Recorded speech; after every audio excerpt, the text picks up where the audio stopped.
बोलो भाई। हम कर रहे थे फ्रिक्शन और तुमको सवाल दिए थे करने को। ठीक है, कुछ डाउट है तो वो बताओ। अच्छा, अभी तक नहीं भेजी गई है? ठीक है, आज मिल जाएगी, आज मिल जाएगी। चेक हो गई थी शायद, हम कुछ बिजी रहे। मॉड्यूल हम कुछ बिजी रहे तो नहीं। अच्छा, क्यों? वो आंसर की तो मिली होगी। ठीक है, देखता हूँ। सैटरडे को हम थोड़े बिजी हो रहे थे कुछ काम में। बोलो, सवाल बताओ। है कुछ? क्या नहीं है? क्यों? हाँ तो बताओ ना, बताओ बताओ।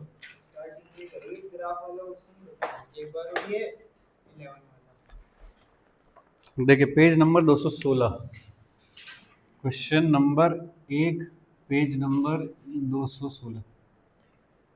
Which graph shows best the velocity time graph for an object launched vertically into the air when air resistance is given as d is equal to bv? The dash line shows the velocity graph if there is no resistance. ठीक है, एक object को अगर मैंने यहाँ से fire कर दिया ऐसे कुछ u स्पीड से, तो जैसे जैसे मैं ऊपर जाऊंगा वैसे वैसे उसकी स्पीड कम होती जाएगी, मतलब वेलोसिटी उसकी घटती जाएगी। ठीक है, किस इक्वेशन से ये वाली चीज़ बताऊं मैं, टाइम के साथ वेलोसिटी का relation. v is equal to u plus a t में इसकी जगह कौन है? Minus g into t. इस स्ट्रेट लाइन का अगर मैं इक्वेशन बनाऊं तो कैसे बनेगा? y is equal to m x type का इक्वेशन है। ऐसे इंटरसेप्ट तो पॉजिटिव है, स्लोप नेगेटिव है, ऐसा करके आ जाएगा क्या? तो ये तो दे रखा है बिना एयर रेजिस्टेंस के ग्राफ कैसा होगा। सही है। दूसरा आते हैं, जब एयर रेजिस्टेंस होगा इसमें, तो मान लीजिए आप कहीं यहाँ पे हो उस टाइम पे। ठीक है, एयर रेजिस्टेंस जो है वो वेलोसिटी के प्रोपोर्शनल है। एयर रेजिस्टेंस डी को कहा गया है b into v. Air resistance हमेशा किधर लगता है? वेलोसिटी के ऑपोजिट। जिधर कोई भाग रहा हो उसके पीछे की तरफ ही तो लगेगा। यहाँ पे क्या क्या फोर्स एक्ट कर रहे हैं बताइए? एक तो लग रहा होगा एम जी, और एक पीछे की तरफ लग रहा होगा डी। ऐसा जब वापस आ रही होगी ये, जब वापस आ रहा है नीचे ऐसे, तो एम जी किधर लग रहा होगा? और ऊपर की तरफ लग रहा होगा डी। तो ये सिचुएशन है, बदलनी है मुझको। सही है। टॉप मोस्ट पॉइंट वो पॉइंट है जहाँ पे जाके वेलोसिटी जीरो हो जाती है। ये वाला पॉइंट है जहाँ पे जाके वेलोसिटी जीरो है। करेक्ट है। इन सारी इन्फॉर्मेशन को देखते हुए बनाना है मुझको एक ग्राफ। ये हटा दूँ थोड़ी देर के लिए तो हम समझ गए होंगे, आसान काम है। नीचे से ऊपर जाने का यानी कि अपवर्ड मोशन का ग्राफ बनाना है मुझको एक। ठीक है, उसके लिए अब मुझे इक्वेशन ऑफ मोशन बनानी पड़ेगी खुद से। कैसे बनाऊंगा? Total force summation of all the forces should be equal to mass into acceleration. सही। M ji plus B V is equal to M A. Net force should be equal to mass into acceleration. लेकिन मुझे तो velocity और time graph पे जाना है, तो क्या मैं ऐसे लिख दूंगा d v upon d t. Right. अब देखो, टी को इधर कर लेता हूँ, डी टी इधर कौन हो गया? एम अपॉन नीचे कौन हो गया? एम जी plus B v into d v. ठीक है, इंटीग्रेट। ये आ गया वेलोसिटी और टाइम का रिलेशन। अरे सही है, वेलोसिटी टाइम रिलेशन आ गई। ठीक है, एक माइनस और लगाने की आवश्यकता पड़ेगी मुझे इसमें, क्योंकि ये जो वेलोसिटी है वो कंटिन्यूसली घटती जा रही है, तो एक माइनस लिख दूंगा उस बात का ऐसे करके। इसको इंटीग्रेट करोगे क्या आएगा बताओ? L N M G plus B v ऐसा। ठीक है, लिमिट क्या रखोगे? इनिशियल वेलोसिटी को जीरो थी, time t equal to zero पे, और टाइम टी हो जाता है वेलोसिटी वी हो जाती है इस तरह का। और क्या कुछ चीज़ से डिवाइड भी करना पड़ेगा क्या? बी से डिवाइड करना पड़ेगा क्या? और लिमिट आ गई यू टू वी ऐसा is equal to minus T. अब इसको देखो, ये कैसा हो गया? Minus B T upon M is equal to L N. Upper limit रखोगे तो एम जी प्लस बी वी, और माइनस लोअर लिमिट रखोगे। अरे सही है, लोअर दिख रही है यहाँ पे। ठीक है, अब करो L N A minus L N B, कितना हो जाएगा? L N A upon B. तो एल एन यही रख लो सीधे, L N M G plus B U ऐसा। ठीक है, ये कैसा बन जाएगा? ई की पावर। सही है, तो ये कैसा ग्राफ हो गया ओवरऑल? एक्सपोनेंशियल, और नेगेटिव भी है तो डिक्रीजिंग एक्सपोनेंशियली डिक्रीजिंग है वेलोसिटी, स्ट्रेट लाइन नहीं है। ये इससे क्या पता लग रहा है मुझको, जब मैं एयर रेजिस्टेंस नहीं लेता ऐसा आता है ग्राफ, लेकिन जब मैं ड्रैग भी लूंगा साथ में उस टाइम पे एक्सपोनेंशियली डिक्रीजिंग है। इसे देख पा रहे हो? मुझे मतलब इसकी इक्वेशन की आवश्यकता नहीं है क्योंकि मुझे तो ग्राफ पूछा है कैसा होगा। तो वेलोसिटी घट रही है। ई की पावर माइनस एक्स का ग्राफ बताओ कैसा होता है? ई की पावर एक्स का ग्राफ कैसा होता है बताओ? ई की पावर एक्स ऐसे, ई की पावर माइनस एक्स का ग्राफ कैसा होता है? ऐसे करके होता है, ऐसा। ठीक है, तो ये वाला जो ग्राफ जाएगा ये कैसा ग्राफ है? ई की पावर माइनस एक्स का, लेकिन ये कभी जीरो नहीं होता, बट हाँ ये जीरो होगा ग्राफ ये वाला, क्योंकि यहाँ जाके वेलोसिटी जीरो करनी है ना। इसको थोड़ा सा और मैं, चलो एक लाइन और लिख देता हूँ। ये कितना हो गया? ई की power minus B T upon M is equal to, यहाँ से आप थोड़ा सा इसको लिख पाओगे एम जी प्लस बी यू, और यहाँ पे लिखा रहेगा एम जी प्लस बी वी। मुझे तो वी और टी में ग्राफ चाहिए ना, तो मैं इन सबको हटा देता हूँ और वी में ले आता हूँ सब कुछ। तो क्या आ जाएगा? M G sorry minus M G, नहीं नहीं ये माइनस था ना, ये माइनस था, अच्छा सॉरी, ये आ गया, इधर आएगा माइनस एम जी और प्लस एम जी प्लस बी यू और E to the power minus B T upon M. इस तरह ग्राफ हो गया, सही है क्या? तो किसी इंस्टेंट पे टाइम जब होगा तो उस टाइम पे ये सारी चीज़ मिला करके जीरो भी हो सकती है। तो ग्राफ कैसा हुआ दोस्त? इस तरह का ग्राफ हुआ, कुछ नीचे की तरफ जाते हुए, ठीक है।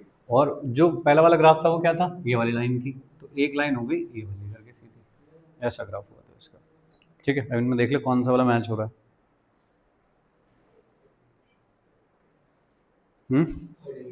सेकंड नहीं, वापस भी तो आएगा, अभी तो अपवर्ड हुआ है बस।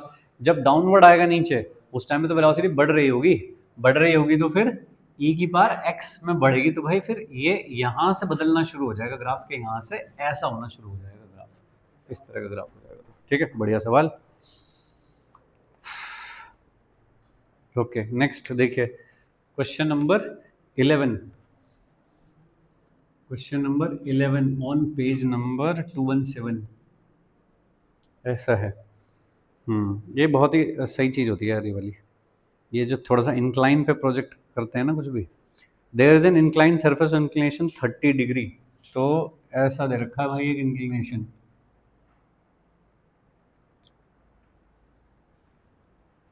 इस तरह का एक इंक्लिनेशन दे रखा है कि 30 डिग्री पे कोई एक वेज है जो कि इंक्लाइंड है। Smooth groove is cut into it forming alpha angle with A B.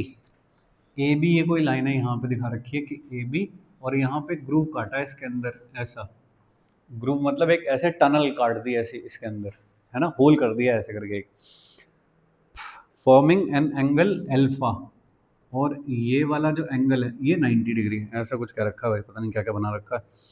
A steel ball is free to slide along the groove. If the ball is released from the point O at the top end of the groove, the speed when it comes to the point A। अच्छा, ये दे रखी है मुझको 4 metre, और ये angle alpha मुझको दे रखा है पता नहीं कितना, नहीं दे रखा। अच्छा ये 3 मीटर दे रखी है ये वाली, 3 मीटर, तो अल्फा पता लग गया मुझे इससे, अल्फा कितना हो गया? 53 डिग्री। तो मुझको पूछा है कि यहाँ से अगर मैंने कोई बॉल छोड़ दी इसमें टनल में, तो वो ऐसे करके जाएगी, तो इस वाले पॉइंट पे वेलोसिटी कितनी होगी, ऐसा पूछा है मुझको, ठीक है क्या? बताइए क्या समझे तुम इससे, सिचुएशन समझो पहले इसकी क्या है। ये ऐसा नहीं है सरफेस, ऐसा है थोड़ा, ठीक है, ठीक है। ऐसे अगर होता है कोई सरफेस तो जी तो ऐसा लगता है नीचे, उसमें भी कंपोनेंट चाहिए फिर उसका, ये वाला, ये कंपोनेंट कितना होता है? M G sine 53। तो इधर की तरफ एक्सेलरेशन क्या हुआ? इफेक्टिवली जो इधर की तरफ एक्सेलरेशन वो क्या हुआ? जी साइन 30, सॉरी जी साइन 30, क्योंकि ये वाला एंगल 30 है ना, ये वाला एंगल, तो कंपोनेंट तो इसी के बेसिस पे कर रहे हो। एम जी यहाँ लगा तो इधर की तरफ कौन सा है? एम जी साइन 30, अरे सही है, ओके। एम जी साइन 30 हुआ ऐसे, तो मैं अगर यहाँ पे एक पार्टिकल छोड़ दूँ तो इधर की तरफ जो जाएगा तो उसके ऊपर जो इफेक्टिव एक्सेलरेशन होगा वो होगा जी साइन 30, सही है। लेकिन इधर नहीं जा रहा वो जा रहा है ऐसे, तो इसका भी ये वाला कंपोनेंट चाहिए, इसका ये वाला कंपोनेंट। तो इधर कितना था, g sin 30 का ये वाला कंपोनेंट, तो ये एंगल कितना है, ये वाला 37, अरे ये वाला एंगल हाँ कितना है 37। तो मुझे यहाँ का इधर कंपोनेंट चाहिए, तो यहाँ पे जो भी कुछ एक्सेलरेशन उसका कॉस 37, ठीक है। तो कितना हो जाएगा, g sin 30 का cos 37 चाहिए मुझको। ये लेंथ कितनी है, 5 मीटर, सही 5 मीटर। तो ये वाला हो गया इफेक्टिव एक्सेलरेशन, ये हो गया जी इफेक्टिव, मानो इसे एक तरह से कि ग्रेविटी तो काम कर रही है, अलग से तो कोई फोर्स नहीं लग रहा। तो ग्रेविटी का जो एक्सेलरेशन है वो कितना है कि g/2, और तुम कितना होते हो रे 4/5, 4/5 तो कितना हो गया, जी को 10 मान लूँ, हाँ अरे 10 मान लो इसको, 10 चौक 40 और 10 4 आ गया, ठीक है ऐसा हो गया। अब यहाँ से यहाँ तक जब पहुँचेगा तो कितनी वेलोसिटी होगी, ऐसा पूछा है मुझको। तो फिर तो s is equal to U T half A T रख दूँ, कुछ ऐसा रख दूँ। कितना चल के जाना है, 5 मीटर। इनिशियल वेलोसिटी कितनी, 0, हाफ 4, ठीक है। टाइम पूछा क्या, नहीं वेलोसिटी पूछी है मुझको। तो V square is equal to U square plus 2a/s। तो फाइनल वेलोसिटी, इनिशियल वेलोसिटी 245, ऐसा ऐसा समझा दोस्त। देखो ये सवाल होते हैं ढंग के कि इन्हें निकाल के अलग रखो, यही तुम्हें पता होना चाहिए, ठीक है। मेंस में आने लायक है ये सवाल, 25 में से 2 ही होंगे ऐसे, बट एक ये है मेंस में आने लायक। ये वाला बढ़िया सवाल है, मतलब ये मेंस का टॉप मोस्ट सवाल हो सकता है कि हाँ इससे भारी नहीं होगा मेंस में, ठीक है दोस्त। लेकिन इसमें देसी इक्वेशन नहीं लग पाई कि मैं तो ये लगा लूंगा, नहीं इसमें एक्स्ट्रा फोर्स भी दे रखा था, तो फिर मुझे उसको भी कंसिडर करके और तब निकालना पड़ा मुझे, ठीक है। ये है ये 216 पे क्वेश्चन नंबर 1, हाँ हो गया, चलिए और बताइए।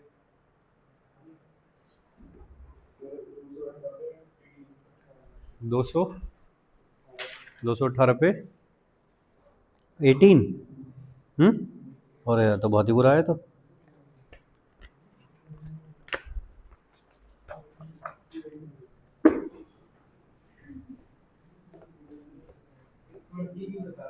ठीक है 18 देखो पहले, question number 18 on page number 218, बता दिया यार, हमें बता दे दो, मुझे नहीं समझ आ रहा कैसे होगा। ऐसा है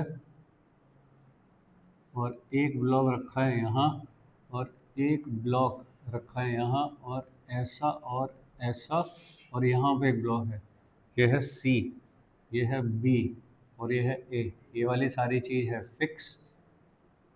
लो भाई अब ये कैसे चलेगा, ज़्यादा बुद्धि लगाने की आवश्यकता नहीं है, इसमें दे रखा है ए और बी भी कनेक्टेड। अरे कैसे करूँ, ओहो इनको पुली चाहिए, लो भाई पुली ऐसे गई पुली ऐसे, वाह। अब मुझको दे रखा है कि acceleration of A is 2 metre per second square towards left, left किधर होता है, इधर। Acceleration of A is 2 metre per second square किधर, लेफ्ट, और acceleration of B is 1 metre per second square towards right, ऐसा क्या, और ये भी लेफ्ट है, सब लेफ्ट ही हैं। तो एक्सेलरेशन ऑफ सी पूछा मुझे कितना होगा, हाँ बताओ।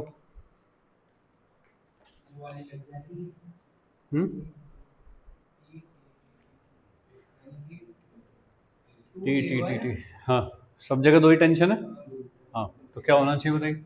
यहाँ भी एक जो सेम टेंशन है, वही यहाँ पे, वही यहाँ पे, वो इधर इधर और इधर, और यहाँ पे कितनी हो गई 2t, यहाँ कितनी हो गई 2t, और ये वाली भी 2t। ओके ठीक है, क्या करूँ तो मैं इसको मान लेता हूँ कि इधर दे ही रखा है कि इधर की तरफ 2 है, ये इधर की तरफ 1 है, और इसका कहीं मान लो कि मान लीजिए नीचे की तरफ, ऐसा मान लो। यहाँ पे क्या लिखोगे, -2t इंटू 2, सही, माइनस माइनस, ठीक है, टेंशन उधर लग रही है, ठीक है। और ये वाला प्लस 2t इंटू 1, इसका कितना लिखूंगा, 2t AC, और साथ में क्या माइनस लिखूं, इज इक्वल टू 0। ठीक है भाई, आप कर लो सॉल्व। 2t तो सब में कैंसिल ही हो गया, तो ए सी कितना हो गया, -1 नहीं, ऊपर की तरफ, ऊपर की तरफ माइनस आ रहा है ना। ऐसा नहीं है। 20, देखो भाई, ओह बहुत ही मज़ा। ठीक है जी, ये भी वेज है। Find the acceleration of B, ये समझ नहीं आ रहा क्या है। अच्छा ये फिक्स हुआ है ये। अच्छा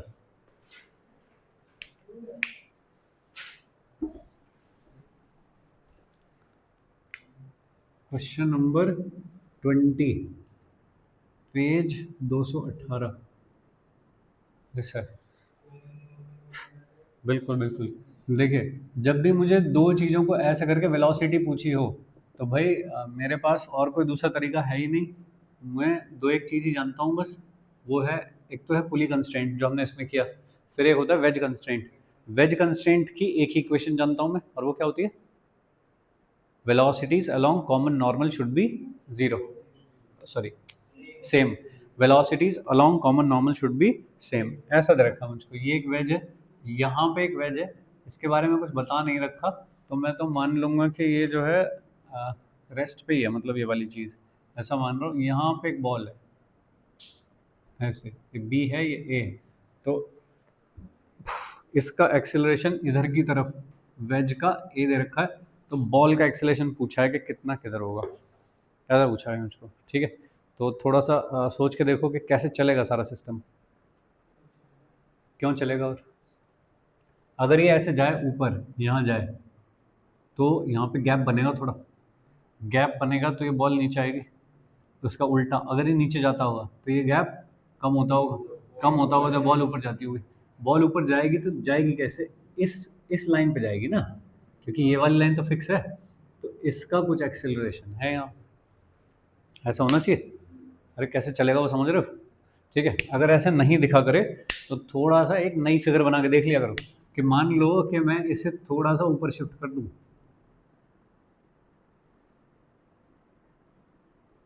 यहाँ पहुंच जाएगा थोड़ा ऊपर शिफ्ट होके, तो यहाँ तो गैप बन गया, ये वाली लाइन तो है नहीं अब यहाँ पे ब्लैक, तो ये बॉल कहाँ गई होगी, नीचे आ गई होगी बॉल। तो बॉल कैसे चल रही है, ऐसे इंक्लाइन के अलाउ, इस तरह से, तो इसको नीचे चलाया गया, तो बॉल कहाँ गई होगी, ऊपर, उल्टा। ठीक है क्या, ऐसा। अब बनाओ, कॉमन नॉर्मल कौन सा है, ये कॉमन पॉइंट है दोनों का जहाँ चल रहा है, तो ये होगी कॉमन टेंजेंट, उसके परपेंडिकुलर ये वाली लाइन हो गई कॉमन नॉर्मल। सही। अब देख लो, ये वाला एक्सेलरेशन कहाँ है, इस डायरेक्शन में ऐसे, ये वाला एक्सेलरेशन कहाँ है, इस डायरेक्शन में ऐसे। सही, मुझको चाहिए इन दोनों के component should be same along the common normal, तो इनके कंपोनेंट करने हैं अपने को, तो ये वाला एंगल तो अल्फा 2 ही है, नीचे वाला अल्फा 1 है, मुझे नहीं पता, तुम देख लो, ये अल्फा 1 है ऐसा कह रहा भाई ये। हाँ सही बात है, ये अल्फा 1 है, ये line are parallel to each other, ये कट कर रही है ऐसे करके, तो कोई से तो ऑल्टरनेट क्या, नहीं कोई तो एंगल हो गए वाले। ठीक है, इसका ये वाला कंपोनेंट कितना हो गया, A cos alpha 1 should be equal to A dash cos alpha 2। ठीक है दोस्त, वेज कंस्ट्रेंट है ये, जब कोई पुली वुली नहीं हो फिर वेज कंस्ट्रेंट चलता है।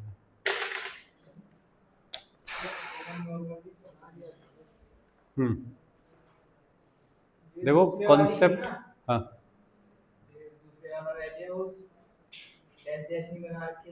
हाँ, तो देखो मुझे भी नहीं समझ आ रहा था कि क्या करूं, लेकिन बेस्ट पॉसिबिलिटी क्या हो सकती है अगर कुछ नहीं दिया तो, मेरा आंसर ना मैच हो अगर, तो फिर मैं कहूंगा कि नहीं, फिर मुझे नहीं पता कि ये चल रहा है नहीं चल रहा, क्या हो रहा है, क्या चीज़ है। ठीक है, अब बना लेते उस पर डैश।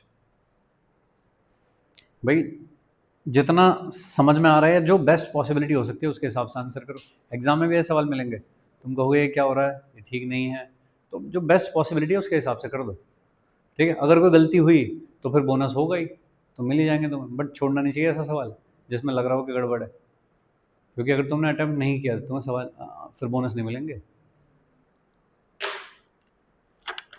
और बताइए।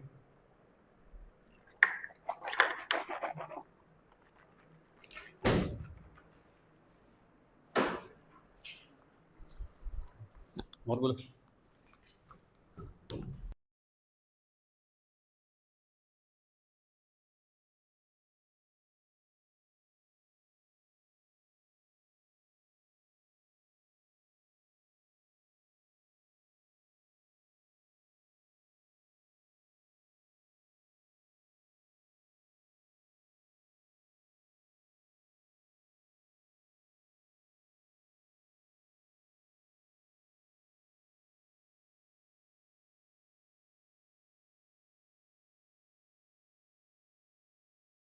इसमें टेंशन है इस ब्लॉक में जो वेज होगी वो मतलब कितनी टेंशन लगेगी और कैसे कैसे बढ़िया है ये।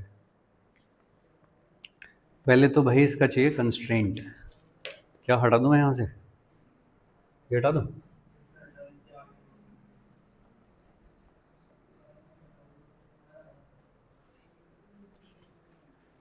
ये वाला जो सवाल था, ये वाला, ये है एरोडोम में।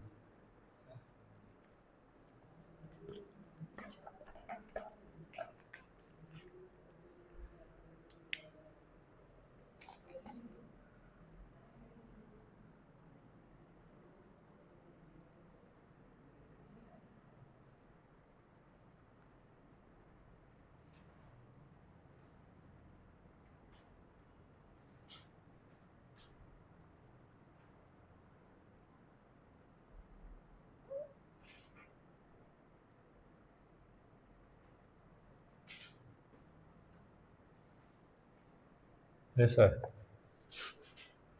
पुली के भी नाम दे रखे हैं। ये है कैपिटल एम, ये है 60 डिग्री, और ये वाला एंगल ये भी है 60 डिग्री, और ये है पुली P2 और ये है पुली P1। अब कुछ बोला है अपने को, in the arrangement shown in the figure the block of mass m is equal to 2 kilogram, m is equal to 2 kilogram on the wedge capital M is equal to 8 kilogram lies the initial acceleration where the surface is smooth and pulley string are massless। क्या पूछा मैंने? Find the initial acceleration of the ways. अच्छा, initial acceleration of veg पूछा। Initial मतलब जब ये angle दिखा रखे हैं मुझे 60 डिग्री है, तब की बात है, तब कितना एक्सेलरेशन होगा ऐसा पूछा मुझको। ठीक है, तो अब बनाइए इसके एफ बी डी। सही, वेज का एफ बी डी बनाओ सबसे पहले, वेज का एफ बी डी। वेज ऐसा हो गया ये। यहाँ से ग्राउंड का एक नॉर्मल रिएक्शन, एन डैश कह लो सपोज उसको, नीचे की तरफ 8 × G, और यहाँ से एक नॉर्मल रिएक्शन ब्लॉक का, और थोड़े इसके एंगल भी सेट करो ऐसा। एंगल बताओ कितना होगा। अच्छा, ये वाला एंगल 60 डिग्री है ऐसा।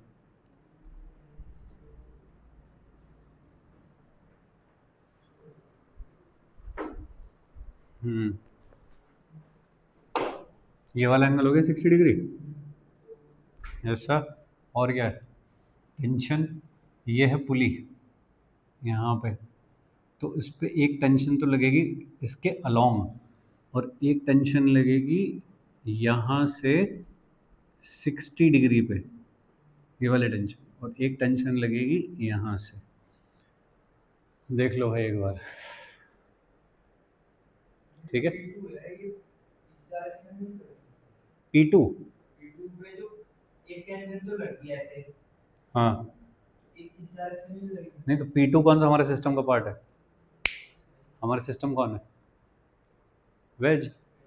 P2 तो फिक्स जगह है, उस पर लग रही होगी, तो उसे क्या करूँ मैं, है ना? कौन से पेज पे है सवाल? 200। P2 पे टेंशन लगेगी तो मास से वैल्यू तो लगेगी ना। P2 पे P2 पे अगर टेंशन लगेगी हाँ, तो वैल्यू लगेगी तो लग रही है ना, ये भी लग रही। स्ट्रिंग के टच पॉइंट पे टेंशन लगती है, अब ये लगती है। स्ट्रिंग कहाँ कहाँ पे टच कर रही है वेज को? यहाँ टच कर रही है वेज को, लगाई। यहाँ पे टच कर रही है, लगाई। यहाँ लगाई क्या? ये वेज को टच कर रही है क्या वाली? नहीं कर रही, नहीं लगाई।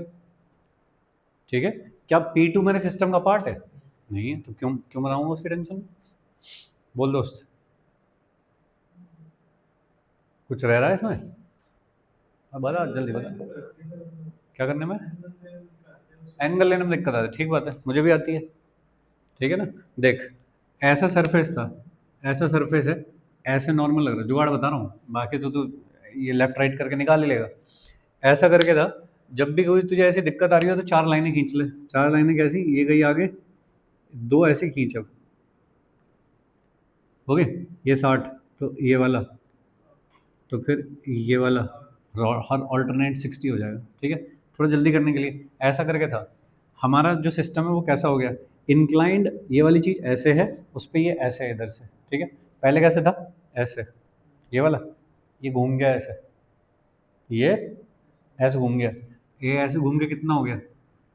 60। ये भी तो उसके साथ ही चिपका हुआ घूम रहा है, ये भी कितना घूम गया होगा? जल्दी करने के लिए ऐसे बोलूँ वो, ठीक है। ऐसा सरफेस था, यूं करके ऐसे नॉर्मल था, ये घूमा ऐसे, तो दोनों ही घूमे हैं ना। तो ये किधर घूम गया? यहाँ पे ऐसे करके 60। तो ये कैसे था? ऐसे, ऐसे से कितना घूम गया? 60, ऐसा, ठीक है। बाकी नहीं तो वेल जुगाड़ देंगे, इससे सारे काम हो जाएंगे। 4 लाइनें खींच लिया कर वहाँ पे, बस 2 परपेंडिकुलर के सेट बना ले, ठीक। अब बताइए, वेज का इंटेंशन ऑफ मोशन किधर की तरफ होगा? लेफ्ट या राइट होगा कहीं पे? इधर चलेगा, इधर चलेगा, मुझको नहीं पता किधर चलेगा, ठीक है जी। हो सकता है कि नीचे आता हो ऐसे, तो पीछे जाता हो, तो मैं मान लूँ कि पीछे जाएगा, तो मैंने मान लिया कि ये पीछे की तरफ जाएगा, वेज का एक्सेलेरेशन है ये, सही, ओके। अब बताइए, किस किस फोर्स के कंपोनेंट करोगे, किस डायरेक्शन में कंपोनेंट करोगे? हमें सारे कंपोनेंट कहाँ चाहिए? ऐसे और ऐसे चाहिए, एक्स और वाई में, क्योंकि जिधर इंटेंशन ऑफ मोशन होता है उधर कंपोनेंट चाहिए होते हैं, तो उधर कंपोनेंट करने हैं मुझको, ठीक है। किसके कंपोनेंट होंगे? इसके होंगे, इसके होंगे, इसके होंगे, बाकी ठीक है, सही। अब बताइए, इसका एंगल बताओ, ये वाला कितना है, बताओ दोस्त।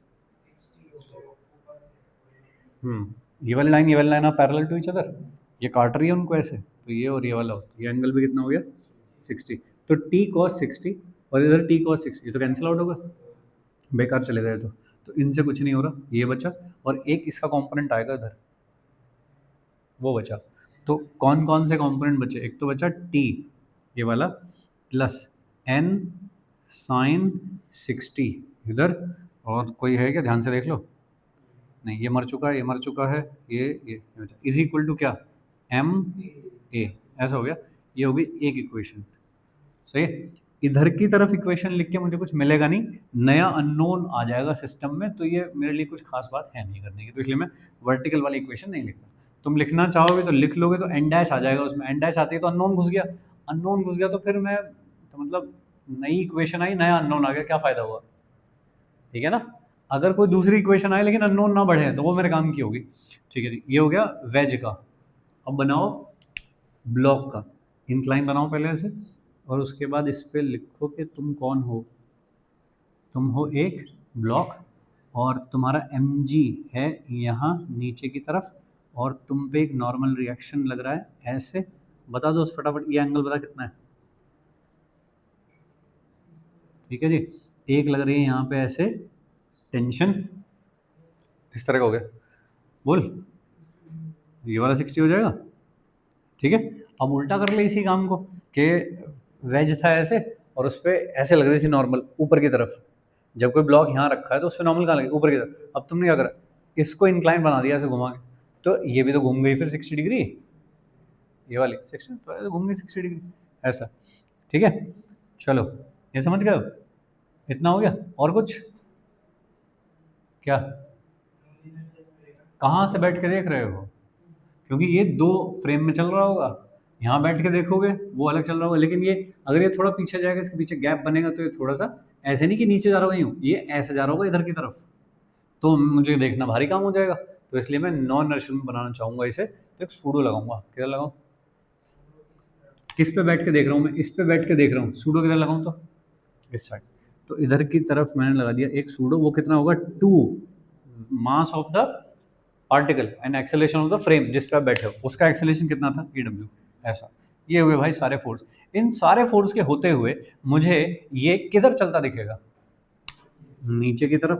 तो इधर की तरफ हो गया इसका एक्सेलरेशन ऑफ द ब्लॉक, जो कि कैसा है? विद रिस्पेक्ट टू वेज है, समझोगे? देखो इतना सारा सिस्टम हो गया, ठीक है। अब बताइए कंपोनेंट किसके होंगे, कैसे डिसाइड कर रहे हो? किसके, मुझे सारे कंपोनेंट कहाँ चाहिए, इधर चाहिए मुझको सारे कंपोनेंट, सॉरी ये है इंटेंशन ऑफ मोशन के, चलेगा कैसे, ऐसे चलेगा, ऐसे जाएगा, ये और उसके परपेंडिकुलर डायरेक्शन में कंपोनेंट चाहिए होते हैं, तो यहाँ चाहिए मुझे सारे कंपोनेंट। इसकी इंटेंशन ऑफ मोशन कैसे थी, ऐसे, तो सारे कंपोनेंट कैसे चाहिए, ऐसे और ऐसे। इसकी इंटेंशन ऑफ मोशन कहाँ है, जब मैं यहाँ बैठ के देख रहा हूँ तो मुझे कहाँ चलता दिखेगा, अलोंग द इंक्लाइन, तो अलोंग द इंक्लाइन यानी कि यहाँ और यहाँ पे चाहिए।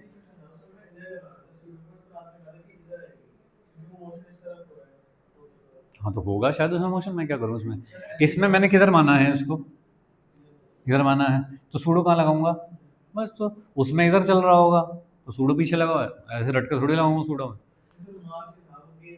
कहाँ है सवाल निकाल। कॉन्सेप्ट को खराब मत करो, कॉन्सेप्ट सही रहना चाहिए। कॉन्सेप्ट क्या है, जिधर फ्रेम का एक्सेलेरेशन उसके ऑपोजिट डायरेक्शन में लगना चाहिए।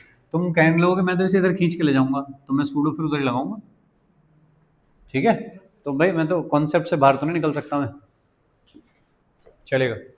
अब करवाओ भाई लो इतने बड़े बड़े सवाल पूछे जा रहे हो, खत्म नहीं होके दे रहा।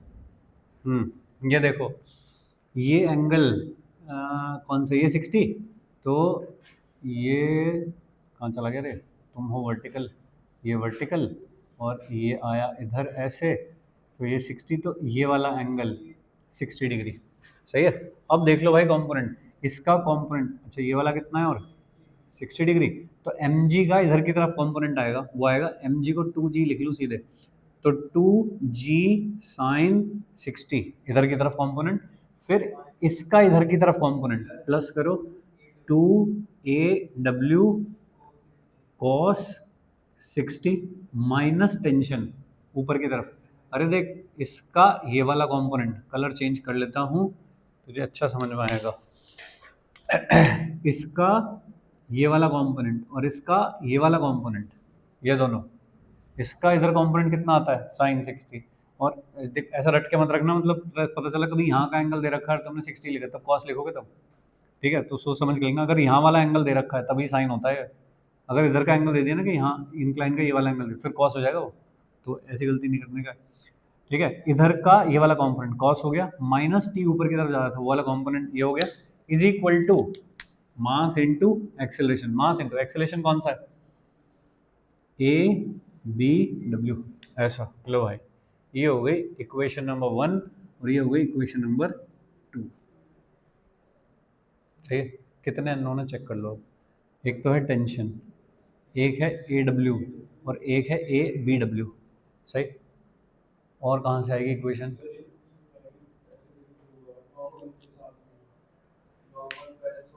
इसको बैलेंस कर लूँ ऐसे करके, ओके। लेकिन जैसे ही मैं वो इक्वेशन लेकर के आऊँगा तो नॉर्मल भी, अच्छा नॉर्मल भी तो है अननोन, हाँ एक नॉर्मल भी है, 4 अननोन है, तो 2 इक्वेशन और चाहिए, ठीक है। तो एक इक्वेशन आ जाएगी इस डायरेक्शन में, इस डायरेक्शन की इक्वेशन लिखो, क्या लिखोगे, देखो ये आ गया नॉर्मल, तो नॉर्मल इसका ये वाला कंपोनेंट 2aw साइन 60 और ये वाला component is equal to 2g cos 60, ठीक है। अरे सही, अरे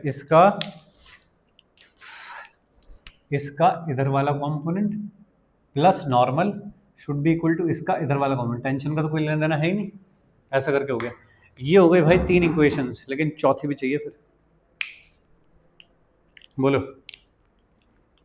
4th इक्वेशन भी चाहिए, कहाँ से लाऊं, कंस्ट्रेंट लिखो भाई अब, ठीक है। इस तरह का मैंने तुम्हें बस एक कंस्ट्रेंट करवाया था जिसमें acceleration of block with respect to wedge देखना होता है कितना,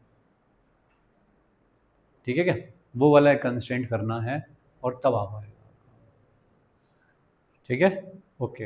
अब सोचो थोड़ा, देखो अगर ये ब्लॉक थोड़ा सा इधर जाए ऐसे करके, ये वेज इधर जाए, क्या रस्सी छोटी हो जाएगी, मान लो कि एक्स छोटी हो गई ये रस्सी, सही है क्या, क्या इस पर फर्क पड़ेगा, ये भी कुछ, हाँ ये नहीं जाएगा पीछे, ये पीछे चला जाएगा, ये भी थोड़ी छोटी होगी, ये भी छोटी हो गई, ये भी छोटी हो गई, वो दोनों जो कम हुई कहाँ गई वो, इसमें घुस गए अंदर, इस वाले में। यहाँ से निकलेगा इनका कंस्ट्रेंट। ठीक है क्या, भारी काम हो गया अभी। वो है फोर्थ इक्वेशन। ठीक है, करके देखें। इसमें कंस्ट्रेंट मैक्सिमम करनी तो टेंशन कितनी लग रही है, कंस्ट्रेंट मतलब जैसे इसमें निकाला हम्म, कितनी टेंशन लग रही है इनटू एक्सेलरेशन, तो इसमें ऐसे नहीं लिखेगा। नहीं,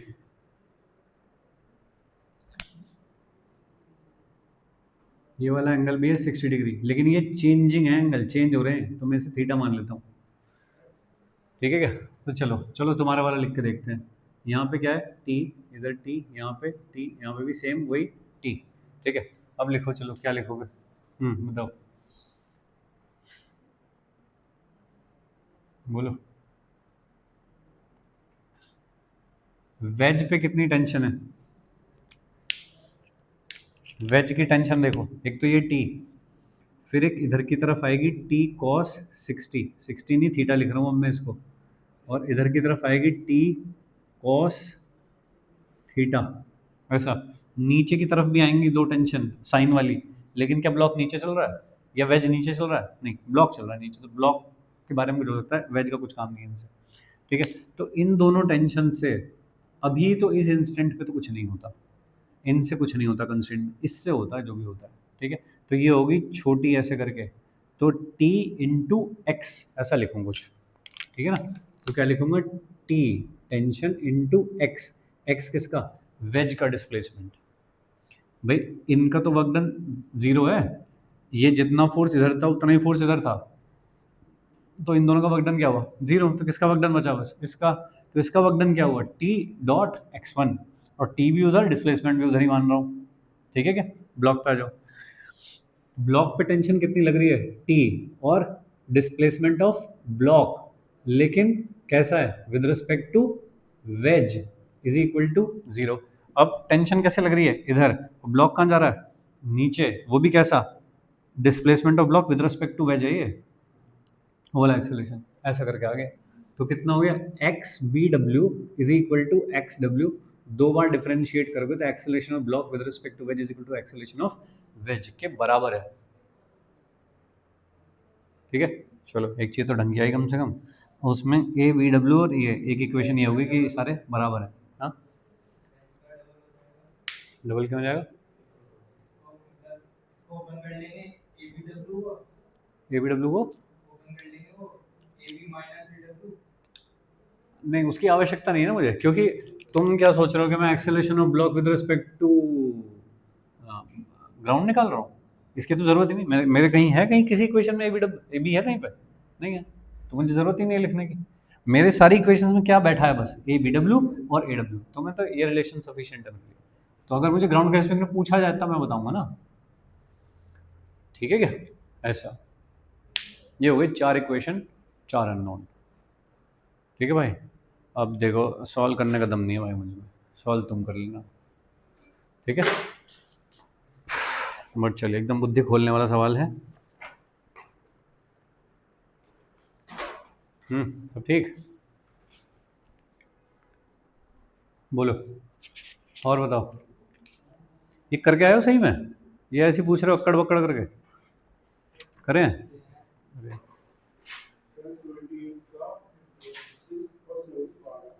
28th, 28th,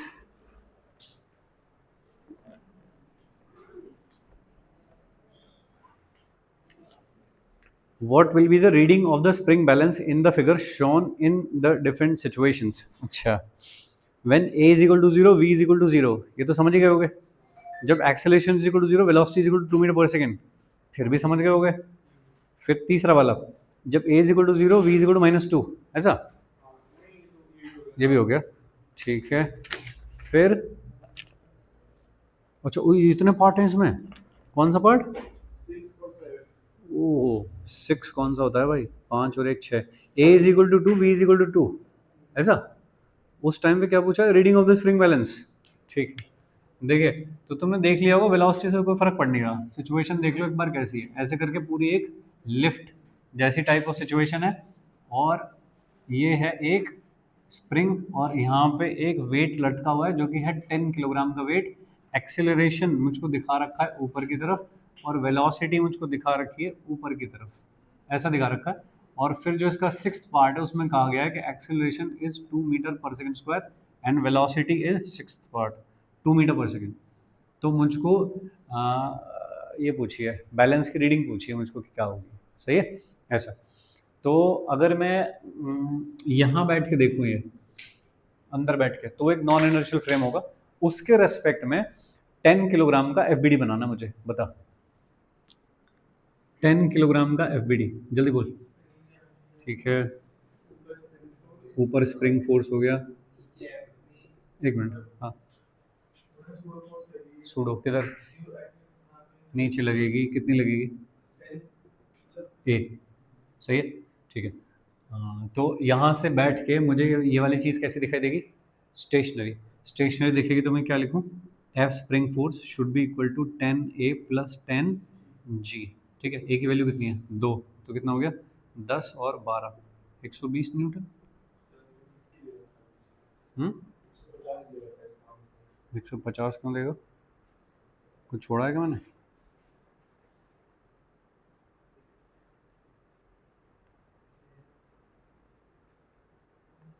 ये 2 मीटर पर सेकेंड कांस्टेंट है या वेरिएबल है। सर 6 का सी तो दे रखा है 120। 6 का सी, ठीक है, और कौन, ठीक है, चले और बताओ, आसान काम, अरे ठीक है। एफबीडी बनाना आना चाहिए बस, एफबीडी में 100% मास्टरी चाहिए अपने को। बोल भाई कुछ बता, और बोल, कुछ नहीं किया है, चलो कोई बात नहीं, टफ है यहाँ सवाल है ना,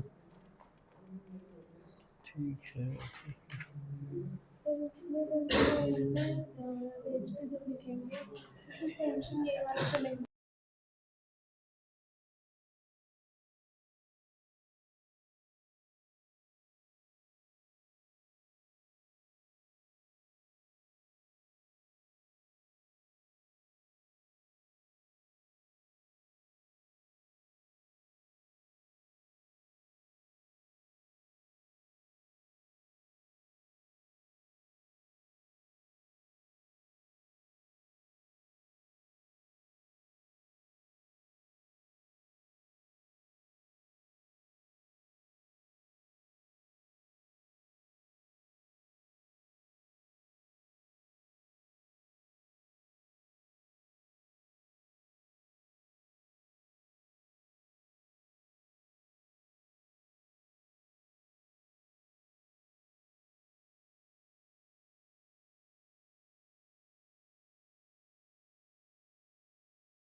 एक बार ये कुछ और जल्दी बताओ, टाइम खत्म हो रहा भाई,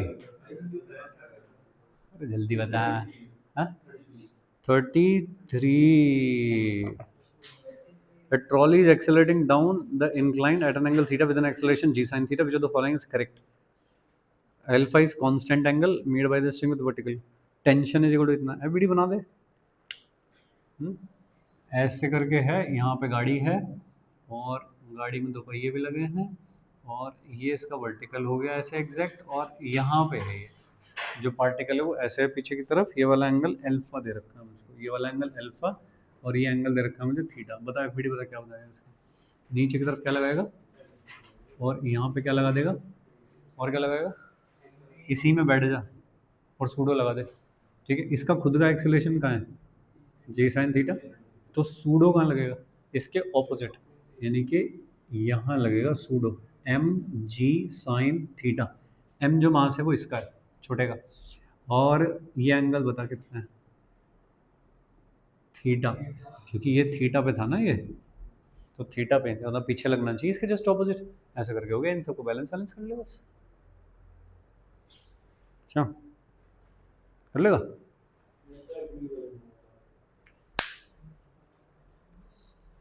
सही है। हाँ तो ठीक है, फिर वही होगा।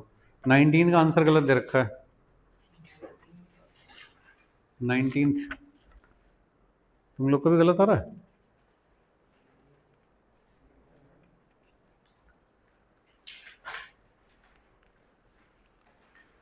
ये जितने सवाल कर रहे हो सब करके रखो अपने पास, ठीक है। ये देखो कितना कितना बढ़िया था ये वाला।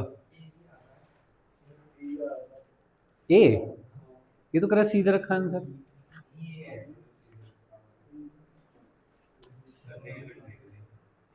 ये गलत देख रहे हैं, चलो चेक करो दोबारा से। पेज नंबर 212 पे क्वेश्चन नंबर 19 ए दे रखा है आंसर 212 पे 212 पे। तो एडवांस वाली देख रहे हैं। पेज नंबर 212 पे क्वेश्चन नंबर 19। हाँ उसमें ऑप्शन मिस्टेक है, वो तो मैंने आपको बताया था ना। अच्छा ठीक, चलिए और बताइए, अल्फा की जगह बीटा की जगह और बोलो भाई लोग। छोटी वाले क्वेश्चन 37 38। एक मिनट, चलो मुझे एक चीज़ याद आ गई, वो करते हैं पहले। स्प्रिंग के सवाल करेंगे थोड़े। स्प्रिंग को कट करा जाता है जिनमें, ऐसे सवाल करेंगे थोड़े से, ठीक है। इसी में से उठा लेता हूँ थोड़े क्वेश्चंस। देखिए बालक, अब ध्यान से देख, बहुत मजे की चीज़ है ये है 2m मास और एक लगा है स्प्रिंग और एक है m मास, ऐसा करके है, ठीक है। इसमें क्या दिया है उसको छोड़ देता हूँ। क्वेश्चन नंबर 27 है ये, एडवांस वाला 219 पे। Question number 27 on page number 219, ऐसा करके है, ठीक है। हम तो थोड़ा सा एलेबोरेटिव करना चाहते हैं, हम क्या कर रहे हैं इसमें। इसका एफ बताओ क्या बनाओगे। 2mg इधर की तरफ, टेंशन स्प्रिंग फोर्स किधर लगाओगे, नीचे की तरफ, ये वाला नीचे, तो यहाँ पे लगाओगे एफ स्प्रिंग फोर्स। इसका एफ क्या बनाओगे, mg ऊपर की तरफ, ठीक है। तुमने बस ऐसे हाथ में पकड़ रखा है, तो क्या ये सब कुछ रहेगा इक्विलिब्रियम में। इक्विलिब्रियम में नेट फोर्स बराबर होता होगा, ठीक बात है। तो इस पे नेट फोर्स कितना लिखोगे, F spring force should be equal to mg के बराबर। और यहाँ पे net force, total upward force should be equal to total downward force, तो कितना हो गया ये, इसके बराबर हो गया, कितना हो गया 3mg। तो अगर मैं इस पूरे को सिस्टम देखूं, इस पूरे को, तो ये जो टेंशन है, ये जो रस्सी है, इसने क्या उठा रखा है 3m। इस रस्सी ने क्या उठा रखा है 3m, तो टेंशन कितनी आनी चाहिए 3mg। डन, सही बात है। स्ट्रिंग को अगर काट दो तो टेंशन इमीडिएटली रिस्पॉन्ड करती है, तुरंत तुरंत पूरी रस्सी में टेंशन बदल जाती है अगर तुमने स्ट्रिंग काटी तो। लेकिन अगर स्प्रिंग को काटो, स्प्रिंग है ऐसे खिंची हुई, और मैंने अगर नीचे के हिस्से से काट दिया ब्लॉक को, तो इसको यहाँ आने में ऐसे टाइम लगेगा, तो उसे तुरंत पता नहीं लगता कि क्या हुआ, सही है। अब देखिए मैं कुछ कुछ पॉइंट बनाता हूँ यहाँ पे। एक है ए पॉइंट, एक है बी पॉइंट, और ये वाला है सी पॉइंट। अगर मैंने स्प्रिंग को काट दिया, स्प्रिंग कट एट ए पॉइंट पे स्प्रिंग को मैंने काट दिया, ठीक है। अब थोड़ा इस चीज़ को विजुअलाइज करो कि मैंने ये चीज़ कर दी, काट दिया मैंने इसको, तो कैसा दिखेगा। तो काटने के तुरंत बाद कैसा दिखेगा, ये 2m स्प्रिंग, ये m मास कट गया वहाँ से, ठीक है। कटते ही ब्लॉक का एफबीडी बनाओ, नीचे mg, ऊपर क्या लग रहा था उस पर स्प्रिंग फोर्स, अब है क्या नहीं, हट गया फोर्स वो। लेकिन क्या स्प्रिंग अभी खिंची हुई है, कटने के जस्ट बाद की बात है। तो स्प्रिंग में तो फोर्स है लेकिन ब्लॉक पे नहीं लग रहा, वो समझ रहे हो क्या। इसका एफबीडी बताओ, टेंशन नीचे की तरफ 2mg, और क्या एक स्प्रिंग फोर्स भी लग रहा है, क्योंकि स्प्रिंग तो खिंची हुई है अभी अपने पुरानी पोजीशन में पहुंची थोड़ी है। It will take some time, कि 1 सेकंड लग जाए, आधा सेकंड लग जाए, कुछ भी, बट मैं तो जस्ट आफ्टर कटिंग कह रहा हूँ, ठीक है ना। तो बताओ इस वाले ब्लॉक का एक्सेलरेशन कितना होगा। इसको कहना सपोज 1 ब्लॉक 2 ब्लॉक, तो 1 ब्लॉक का एक्सेलरेशन कितना होगा, g डाउनवर्ड, फ्री फॉल गिरेगा वो तो mg लग रहा है उसके ऊपर, और क्या है। इसका एक्सेलरेशन कितना होगा a2 0, उसे तो पता भी नहीं चला कुछ हुआ है कि नहीं, उसके ऊपर तो अभी भी वही फोर्स लग रहे हैं, स्प्रिंग फोर्स 2 mg टेंशन, उसे पता ही नहीं कुछ हुआ है क्या। तो स्प्रिंग का एक एंड कट जाए, दूसरे एंड को पता नहीं लगता कि क्या हुआ है, क्योंकि स्प्रिंग का जो फोर्स है वो कम्युनिकेट करने में टाइम लेता है। टेंशन तुरंत कम्युनिकेट करती है पूरी स्ट्रिंग में, टेंशन तुरंत जीरो हो जाती है, नीचे से काटा ऊपर से काटा तुरंत टेंशन जीरो। लेकिन स्प्रिंग फोर्स तुरंत जीरो नहीं होता, जहां से कटा उस एंड से हट जाएगा, लेकिन दूसरे एंड पे अभी भी जिंदा रहेगा वो। सही है, ये सेम कॉन्सेप्ट लगाइए और बी पॉइंट से काटते हैं। ठीक है जी, स्प्रिंग काट दिया मैंने, एट बी पे काट दिया मैंने। ठीक है, तो जब भी कभी स्प्रिंग का सवाल हो, एक प्री पोस्ट फिगर बना के देख लिया करो, बहुत आसान हो जाएगा। यहां से कट गया, यहां पे है अभी भी एम मास, एफबीडी बनाओ, एम जी। क्या स्प्रिंग अभी खिंचा हुआ है? स्प्रिंग खिंचा हुआ है अभी भी, खिंचा हुआ तो स्प्रिंग फोर्स लग रहा होगा। यहाँ पे टेंशन, यहाँ पे 2 mg, स्प्रिंग फोर्स है क्या अब इस पे? नहीं, स्प्रिंग फोर्स नहीं है।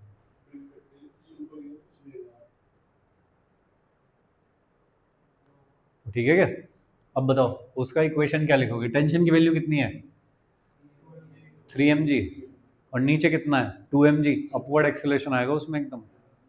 ठीक है, 3 mg minus 2 mg, tension minus 2 mg is equal to 2ma2। ठीक है, ये कितना था? 3 mg, तो a2 कितना हो गया? g/2। इसका एक्सेलरेशन कितना है? इसको कुछ पता ही नहीं बेचारे को, कुछ हुआ है क्या? ज्यादा फोर्स माइनस कम फोर्स, ऊपर का फोर्स ज्यादा हो गया ना। अब जो T है वो कितना था पहले? 3 mg, उसमें स्प्रिंग फोर्स भी तो शामिल था। कौन कट गया?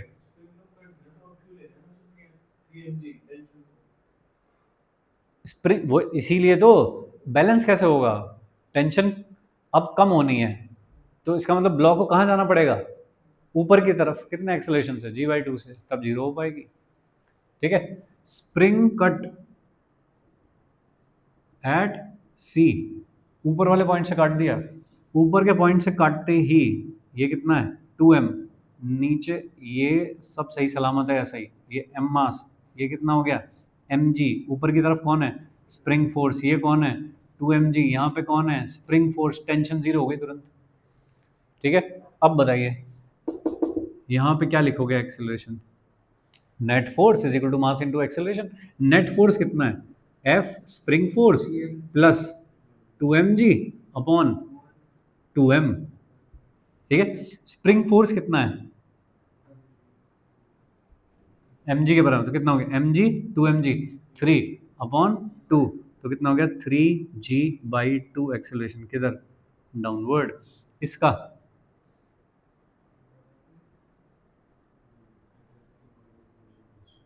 जीरो, उसे तो पता ही नहीं कुछ हुआ है क्या, थोड़ी देर बाद पता लगेगा उसे तो। ठीक है, ये समझने के लिए क्या टाइम हुआ है? एक एक्सपेरिमेंट देखना यूट्यूब पे रखा हुआ, स्लिंकी। ठीक है, स्लिंकी लिखना, वहाँ से दिखेगा तुम्हें स्प्रिंग कैसे काम कर रहा होता है। ठीक है, बहुत लोगों ने वीडियो बना रखे हैं उस पर। हाँ,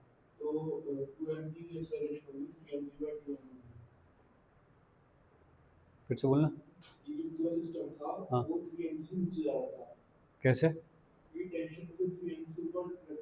अच्छा अच्छा अच्छा अच्छा, हाँ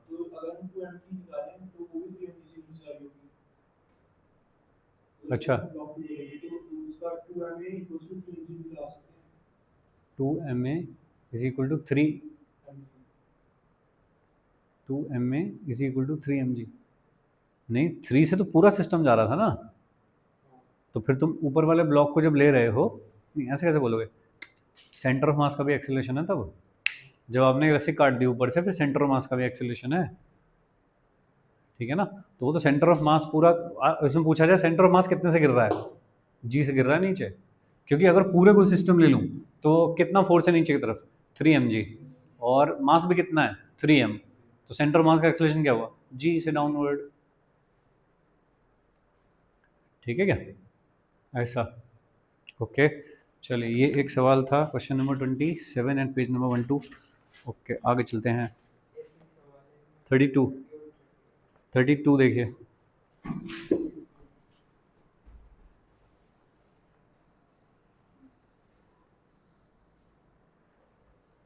32 two two two two two 32। देखो मैं ऐसे पढ़ नहीं रहा कि क्या है, मैं तो कहीं से काटूंगा ऐसे, मुझे तो कॉन्सेप्ट देखना है कि कैसे चलता है। ये है 2m और ये है m और ये पुली यहाँ पे लगी हुई है भाई। अब देखो हमको बोला जाए कि ए और बी दो ब्लॉक हैं, ये वाला ब्लॉक है बी, ये वाला ब्लॉक है ए। एक पॉइंट तो है ये पॉइंट नंबर 2 कह लो, चलो पॉइंट नंबर 2, ये वाला पॉइंट नंबर 1। ठीक है, तो ठीक है। स्प्रिंग के जब भी सवाल आए, ठीक है दोस्त, जब मैं तुझे कुछ कहता हूँ तो इसे सुन लिया कर। स्प्रिंग में हमेशा क्या करना है, प्री पोस्ट। पहला सर्किट काम होने के बाद का सर्किट बनाओ, क्या है, ठीक है ना। Pre post. देखिए ये वाला पूरा सिस्टम का एफबीडी बनाओ। नीचे की तरफ क्या 2mg, इधर की तरफ क्या टेंशन, यहाँ पहुँचे इस वाले पॉइंट पे टेंशन कहाँ ऊपर, नीचे की तरफ क्या स्प्रिंग फोर्स kx, यहाँ पे क्या mg, तो यहाँ पे क्या स्प्रिंग फोर्स। ऐसा सब बैलेंस रहा होगा, तो बैलेंस कर दो जरा F।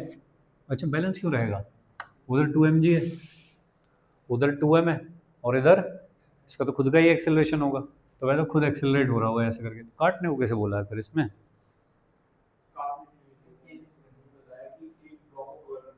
अच्छा अच्छा अच्छा अच्छा, ठीक है ठीक है ठीक है। मान लीजिए बी को आपने होल्ड किया है, बी नीचे जाना चाहता था लेकिन आपने उसे होल्ड कर लिया, सही है। होल्ड करोगे तो ये भी रेस्ट पे रहेगा, अगर इसे होल्ड कर रखा है तो ये रेस्ट पे रहेगा। ये रेस्ट पे रहेगा तो कैसे रहेगा, स्प्रिंग फोर्स बराबर होना चाहिए mg के, तभी रहेगा रेस्ट पे। अरे सही है, ओके। तो इस पे भी नेट फोर्स बराबर होना चाहिए, कैसे होगा। अच्छा इस वाले पॉइंट पे आइए, यहाँ जो पॉइंट है, क्या इस वाले पॉइंट का कोई मास है, नहीं। तो अगर मास नहीं है तो tension minus spring force should be equal to mass into acceleration. Mass कितना है 0, तो tension T is equal to क्या स्प्रिंग फोर्स के बराबर।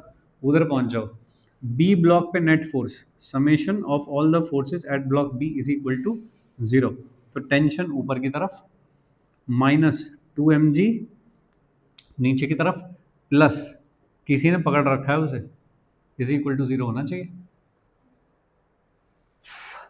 किसी ने पकड़ रखा है ना उसको, तो 0 होना चाहिए। P किसके बराबर है स्प्रिंग फोर्स, स्प्रिंग किसके बराबर है mg, तो ये कितना हो गया mg और minus 2mg plus external force should be equal to 0, तो F एक्सटर्नल फोर्स कितना हो गया mg के बराबर का फोर्स लगा रखा होगा तभी हो पाएगा ऐसा, ठीक है। अब कुछ भी काटा कूटा करना है, मान लो कि ये काट दिया सपोज, ठीक है नहीं। इस ब्लॉक को तो तुरंत पता लग गया कि मेरे से जो स्प्रिंग फोर्स ऊपर की तरफ लगा था वो हट गया, मेरे को तो अब जी से नीचे गिरना है, उसे कुछ नहीं पता लगा अभी तक, क्योंकि स्प्रिंग उतनी ही खिंची हुई है पहले जितनी थी, और स्प्रिंग की खिंचने से मतलब डिफॉर्मेशन से फोर्स आते हैं। तो भाई इसका मतलब ये वाली स्प्रिंग जितनी एक्सटेंडेड रहेगी जस्ट आफ्टर कटिंग, तो इसको कुछ पता नहीं लगेगा क्या होगा। लेकिन अगर मैंने इसे काट दिया अचानक से कट से, तो ये जी से नीचे गिरना लगेगा, और ये इस वाले ब्लॉक को कुछ पता नहीं लगेगा क्या हो रहा है, ठीक है। अगर मैंने यहां से काट दिया तो टेंशन होती है इमीडिएटली 0, इसको तुरंत पता लग जाएगा, जैसे ये काटा है इसे तुरंत पता लग जाएगा। तो तुम यहाँ से काट लो या यहाँ से काट लो सेम बात है, क्योंकि वो है स्ट्रिंग, तो इसको तुरंत पता लग जाएगा कि वहां से स्ट्रिंग कटी है भैया, तेरे को अब एक्सीलेट करके फ्री फॉल करना है, जो भी करना है। इसको कुछ नहीं पता, आपने यहाँ से काटा है, इसे कुछ नहीं पता, क्योंकि ये किस बात पे जी रहा था कि मेरे ऊपर तो स्प्रिंग फोर्स लग रहा है तो मैं तो बैलेंस हूँ यहाँ पे, ठीक है। अभी भी स्प्रिंग फोर्स लग रहा है क्योंकि स्प्रिंग खिंची हुई है, तो इसको जब तुमने यहाँ से काटा इसे कुछ नहीं पता लगा, समझ रहे हो, ठीक है। तो स्प्रिंग में सवाल पूछे जाते हैं जस्ट आफ्टर कटिंग, ऐसा कुछ भी, ठीक है भाई। सही यार, बहुत सवाल कर लिया तुमने। अच्छा फ्रिक्शन नहीं किया लेकिन, वो फ्रिक्शन ही चल रहा था, ठीक है जी। चलिए तो आज की पूरी क्लास चल गई डाउट डिस्कशन में सब, और लेकिन बढ़िया सवाल थे, अच्छे सवाल पूछे तुमने। हाँ, ये वाला छोड़ दे तू इसे भी, कोई दिक्कत नहीं, तू यहाँ से काट अपने बस, यहाँ से काट, यहाँ से काट, ये और से आगे आएगी ये वाली चीज़ भी, ठीक है, चिंता मत कर, तो आगे आएगी। टैग ऑफ वॉर खेलते हैं, हाँ तो हमें जीतने के लिए ग्राउंड पे फोर्स लगाना चाहिए ज़्यादा या अपने टेंशन में रस्सी पे? और लो इधर लगाना चाहिए।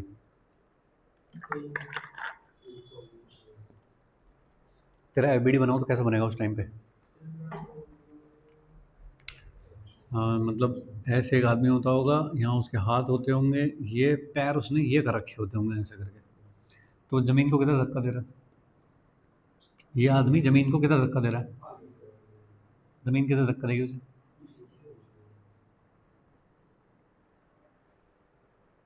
ऐसा, हाथ में इसकी रस्सी है, ये जा रही रस्सी यहाँ से, हाथ में रस्सी है, रस्सी से जो फोर्स लगता है, टेंशन, वो टच पॉइंट से किधर होता है?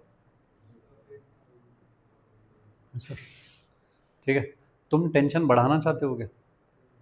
हाँ, तभी तो पूरे सिस्टम पे जो फोर्स लगे इधर की तरफ खींचोगे, इधर खींचना चाहते हो ना तुम, तो ये वाली टेंशन तुम अगर बढ़ाना चाहो, ठीक है ना, बट ये नहीं कि ये बढ़ा और तुम स्लिप मार गए, ऐसा नहीं, तो ये फ्रिक्शन भी साथ साथ बढ़ना चाहिए क्या? बोलो, ये कैसे बढ़ेगा?